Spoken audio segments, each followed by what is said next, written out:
Ambati కమెంట్లపై రగిలిన TDP cadre, ఇంటిపై దాడి, కార్లు ఫర్నిచర్ ధ్వంసం, అంబటికి బూట్లు చూపించిన టీడీపీ నేతలు. చంద్రబాబును బూతులు తిట్టలేదు, అరెస్టుకు భయపడనంటోన్న అంబటి, మాజీ మంత్రికి జగన్ ఫోన్. అంబటి ఇంటి ముందు కొనసాగుతున్న ఉద్రిక్తత, సారీ చెప్పాల్సిందేనంటోన్న టీడీపీ కార్యకర్తలు, పరిస్థితిని అదుపులోకి తేవాలంటోన్న వైసీపీ. అంబటిపై హత్యాయత్నం చేశారన్న అమర్నాథ్, లా అండ్ ఆర్డర్ పూర్తిగా విఫలమైందన్న వైసీపీ, అంబటిపై కేసు నమోదు చేస్తామన్న అనిత.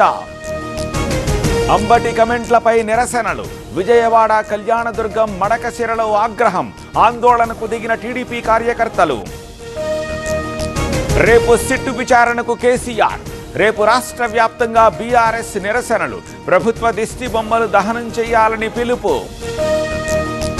సిట్ నోటీసులపై కేసీఆర్ అభ్యంతరం, గోడలపై నోటీసులంటించడం సరికాదు, అయినా విచారణకి సహకరిస్తానని లేఖ. 11 ఏళ్ల నుంచి కేంద్ర బడ్జెట్లో అన్యాయం, కేంద్రంపై కిషన్ రెడ్డి, బండి సంజయ్ ఒత్తిడి తేవాలి, ఈసారైనా న్యాయం చేయాలన్న పొన్నం. సిపిపై మత మార్పిడి ఆరోపణలు చేయలేదు, నిరూపిస్తే ఎమ్మెల్యే పదవికి రాజీనామా చేస్తా, ఐపీఎస్ ఆఫీసర్స్ సారీ చెప్పాలన్న కౌశిక్ రెడ్డి. మున్సిపల్ ఎన్నికల్లో 75% గెలుస్తాం, ఎన్నికల్ని సెమీఫైనల్స్ గానే భావిస్తున్నాం, ఖమ్మం ప్రచారంలో పొంగులేటి ధీమా. కుప్పానికి అనేక పరిశ్రమలు రాబోతున్నాయి, 4 ఏళ్లలో గణనీయమైన మార్పులొస్తాయి, వైసీపీ రాష్ట్రాన్ని భ్రష్టు పట్టించిందన్న చంద్రబాబు. తిరుపతిలో చెవిరెడ్డికి ఘన స్వాగతం, లిక్కర్ కేసులో 226 రోజులు జైల్లో ఉన్న నేత, సొంత గ్రామానికి బయలుదేరిన చెవిరెడ్డి.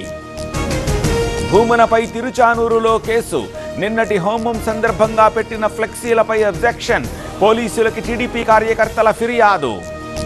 ఏపీలో సబ్ రిజిస్ట్రార్ ఆఫీసులకు తాకిడి, రేపటి నుంచి ఛార్జీలు పెరుగుతున్నాయన్న జనం, జగ్గయ్యపేటలో కిక్కిరిసిన రిజిస్ట్రార్ ఆఫీస్. ద్రాక్షారామంలో వైభవంగా రథోత్సవం, రథాన్ని లాగిన కార్మిక మంత్రి వాసం శెట్టి, భారీగా తరలివచ్చిన భక్తులు. కళ్యాణదుర్గం బ్రహ్మోత్సవాలలో ముస్లింలు, జై శ్రీరామ్ అంటూ బుట్టల కొద్దీ పూల సమర్పణ, ఆ పూలతో ప్రత్యేక పూజలు. ముచ్చింతల్లో కన్నుల పండువగా సమతా కుంభ్, సమతామూర్తి స్ఫూర్తి కేంద్రంలో వైభవంగా వేడుకలు, పాల్గొన్న my home chairman Jupally Rameshwar Rao. Shamshabad ఎయిర్పోర్ట్లో డ్రగ్స్ కలకలం, 9.5 కోట్ల విలువైన మత్తు పదార్థాలు సీజ్, ట్రాలీ బ్యాగ్లో తరలిస్తోన్న 7గురి అరెస్ట్. కోఠీ కాల్పుల కేసులో పోలీసుల పురోగతి, కాల్పులకు పాల్పడింది ఢిల్లీ ముఠాగా నిర్ధారణ, కాల్పులకు ముందు బస్టాప్లో ఫోన్లో మాట్లాడిన గ్యాంగ్. విద్యుత్ తీగలు పడి లారీ దగ్ధం, లారీపై కూర్చున్న కూలీ సజీవ దహనం, ఏలూరు జిల్లా కామవరపు కోటలో విషాదం. రేపు కేంద్ర బడ్జెట్ను ప్రవేశపెడుతోన్న నిర్మల, వరుసగా 9వసారి ప్రవేశపెడుతోన్న ఆర్థిక మంత్రి, వికసిత్ భారత్ థీమ్ తోటి సిద్ధమైన బడ్జెట్. మహారాష్ట్ర డిప్యూటీ సీఎంగా సునేత్రా పవార్, ప్రమాణ స్వీకారం చేయించిన గవర్నర్, కార్యక్రమానికి ఫడ్నవీస్, షిండే హాజరు.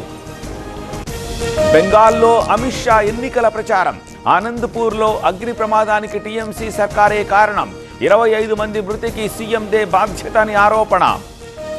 మణిపూర్లో ఆదివాసీ సంఘాల భారీ ర్యాలీ, వెంటనే ప్రజాప్రభుత్వాన్ని ఏర్పాటు చేయాలని డిమాండ్, రాష్ట్రపతి పాలనకు వ్యతిరేకంగా స్థానికుల ర్యాలీ.